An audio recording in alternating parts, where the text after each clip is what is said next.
老笔电只要不到1000块，让你再战好几年。大家好，我是方形微笑，欢迎来到我的频道。今天我要来分享旧笔电的升级，以及你的老笔电如果不支援 Windows 11的话，还能不能升级？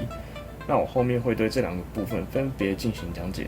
如果你家里还有这种旧设备，但是舍不得汰换掉，或是有一些预算上的考量，那这集会对你很有帮助。我在后面也会进行实际的测试。如果你喜欢电脑相关的频道，记得订阅我并开启小铃铛，才不会错过最新的影片哦。那我们直接开始。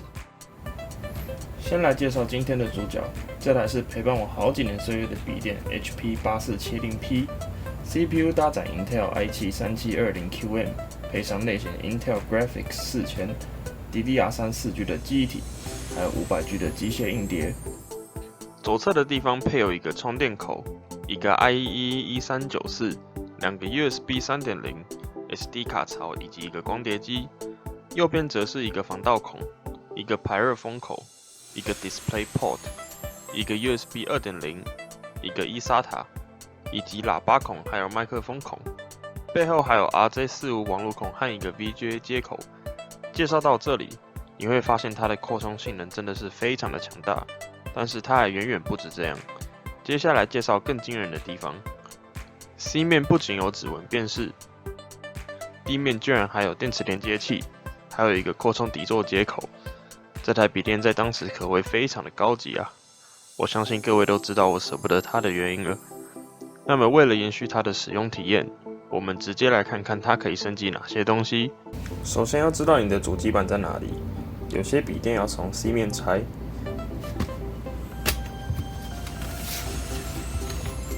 那我的在D面会比较简单一点，这台只要把两边的卡口推开，再把背板拿起来就可以了，没有螺丝，也不用撬板，对，就是这么简单。希望现在的笔电能有这么平易近人的设计。这里要记得，在操作的时候一定要把电池拔掉，才不会导致元器件因为人体导电损坏。那看到笔电内部，一般的老笔电可以 DIY 4个地方。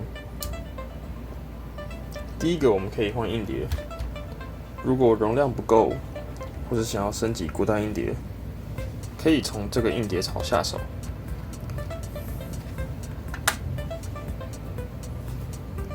再来可以扩充记忆体，因为光是 Windows 系统就会吃掉一大半的记忆体，所以如果你觉得电脑变得很卡，那你可以从这两个地方作为首要升级的考量。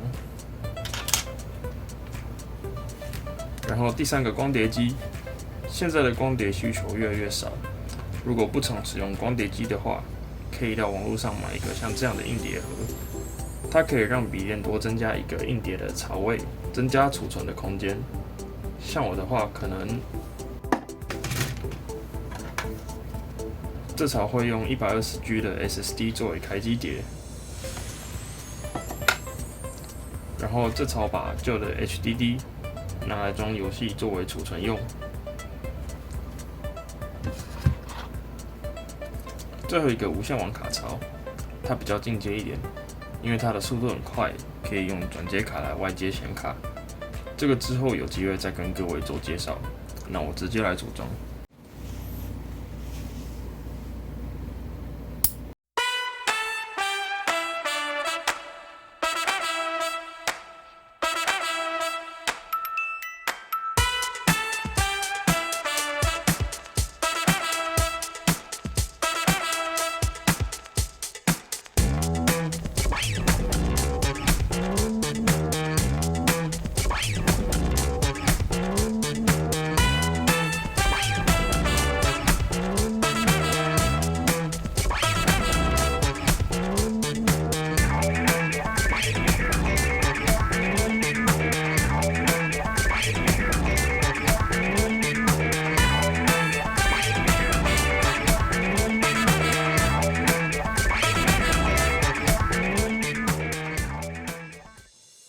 组装完成后呢，我会分别用 HDD 还有 SSD 进行开机时间，还有 Crystal Disk Mark 这个软体进行速度测试。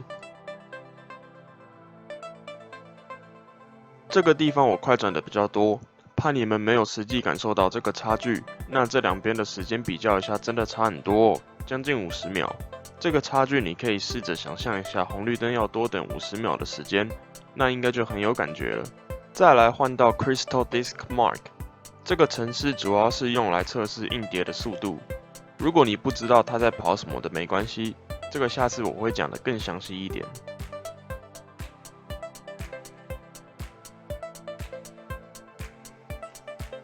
经过实测可以发现 SSD 连续读写的部分比 HDD 快了8到9倍，这个差距非常大。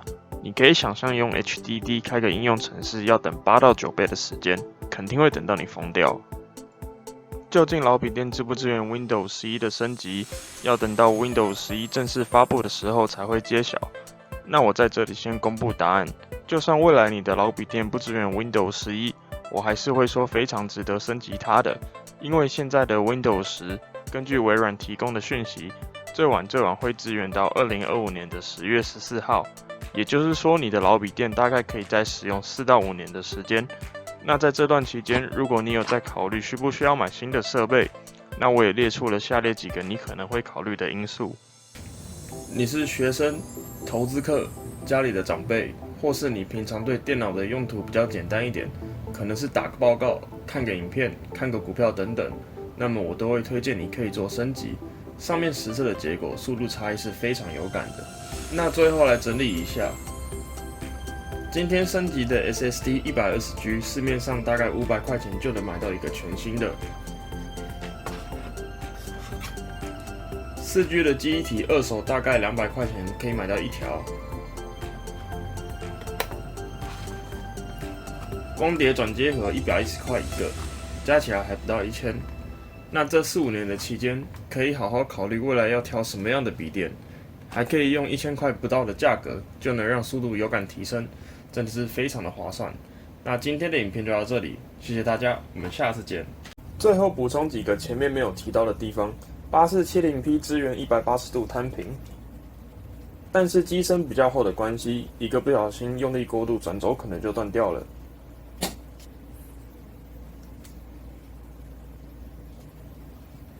上面这个灯是在暗处的时候能让你看清楚键盘的按键，那我这边的灯光不够，你们可能看不太清楚。那现在这个设计也都是键盘背光了，还有这个扩充底座接口，现在一个 Type-C 就能搞定了，又轻又方便。当然了，随着时代的进步，很多功能逐渐都被取代掉了。不过这样的笔电对我来说却特别有纪念价值，会特别的舍不得。不管是不是有预算上的考量，不妨都先升级你的老笔电，让它继续为你效力，再来好好想想未来要升级哪些设备。那今天的影片就到这里，谢谢大家，我们下次见。